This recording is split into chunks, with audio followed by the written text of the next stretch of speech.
ನಾಡಿನ ಸಮಸ್ತ ಜನತೆಗೆ ಆಹಾರ ಮೇಳ ಮಹಾರಾಜ ಗ್ರೌಂಡ್ ಮೈಸೂರಿನಲ್ಲಿ ಪ್ರಕೃತಿ ದತ್ತವಾಗಿ ತಯಾರಿಸಿರುವ ಬಂಬೂ ಬಿರಿಯಾನಿಯನ್ನು ಸವಿಯಲು ಜನವೋ ಜನ. ಕೃಷ್ಣಪ್ಪ ಅವರೇ, ವಿಶ್ವವಿಖ್ಯಾತ ದಸರಾದ ಅಂಗವಾಗಿ ಬಂಬೂ ಬಿರಿಯಾನಿ ಅಂದ್ಬಿಟ್ಟು ತಾವು ಎಲ್ಲರಿಗೂ ಸವಿಯಕ್ಕೆ ಕೊಡ್ತಾ ಇದ್ದೀರಾ. ತುಂಬ ಆಹಾರ ಮೇಳದಲ್ಲಿ ತುಂಬ ಚೆನ್ನಾಗಿದೆ, ಭಾರಿ ಹೆಸರುವಾಸಿಯಾಗಿದೆ ಕೃಷ್ಣಪ್ಪ ಅವ್ರ ಬಂಬೂ ಬಿರಿಯಾನಿ ಅಂತ.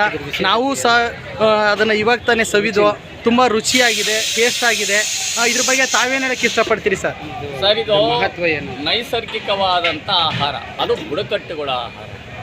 ನಿಮಗೆ ದಿನ ಈ ಆಹಾರಗಳು ಸಿಗೋದಿಲ್ಲ.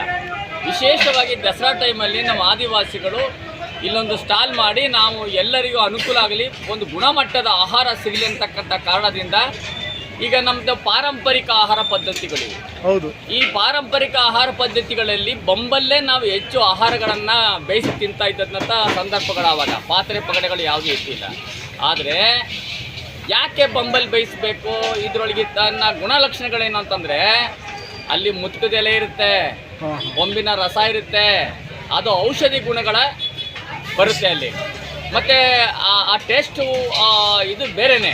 ಆಮೇಲೆ ನಾವೊಂದಷ್ಟು ಬೇರುಗಳ ರಸ ಉನಿ ಹಾಕಿ ಅಲ್ಲಿ ಒಳಗಡೆ ಹಾಕಿ ನಾವು ಅದನ್ನೆಲ್ಲ ಮಾಡ್ತಕ್ಕಂಥದ್ದು, ಅದನ್ನೆಲ್ಲ ವಿಶಿಷ್ಟವಾದ ಪ್ರಯೋಗನ ನಾವು ಮಾಡ್ತಾ ಇರ್ತೀವಿ.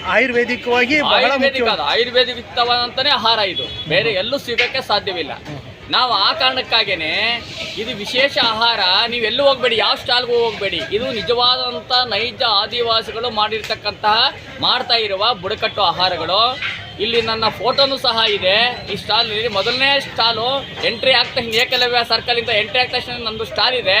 ಇಲ್ಲಿ ಬಂದು ಪೌಷ್ಟಿಕವಾದಂಥ ಆಹಾರವನ್ನು ಸವಿಬೋದು. ಗುಣಲಕ್ಷಣಗಳೇನು? ಈಗ ಬಿದರಕ್ಕಿ ಪಾಯಸ ಇದೆ. ಅಸ್ತಮ ಇರ್ತಕ್ಕಂಥವ್ರು ಈ ಬಿದರಕ್ಕಿಯನ್ನು ಗಂಜಿಯನ್ನು ಕುಡಿದ್ರೆ ಭಾರಿ ಒಳ್ಳೆಯದು. ಎಲ್ಲ ಪದಾರ್ಥಗಳನ್ನು ಮಾಡ್ಬೋದು. ಇಡ್ಲಿ ಮಾಡ್ಬೋದು, ಉಪ್ಪಿಟ್ಟು ಮಾಡ್ಬೋದು, ಎಲ್ಲ ರೀತಿಯಲ್ಲೂ ಮಾಡ್ಬೋದು ಬಿದಿರಕ್ಕಿಯಿಂದ. ಮತ್ತೆ ಮಾಕ್ಲಿ ಬೇರೆ ಇದೆಯಲ್ಲ ಸರ್, ಈ ಮಾಕ್ಲಿ ಬೇರೆ ಟೀ ಹೇಗೆ ಅಂತಂದ್ರೆ BP ಶುಗರ್ಗೆ ಸಿದ್ಧೌಷಧ. ಒಂದಷ್ಟು ಮಾಕ್ಲಿ ಬೇರೆ ಎಲ್ಲಾದರೂ ತಗೊಂಡು BP ಶುಗರ್ ಇರೋರು ಅದನ್ನ ಪೌಡ್ರ್ ಮಾಡ್ಕೊಂಡು ಬೆಲ್ಲದಲ್ಲಿ ಮಾಡಬೇಕು ಟೀ.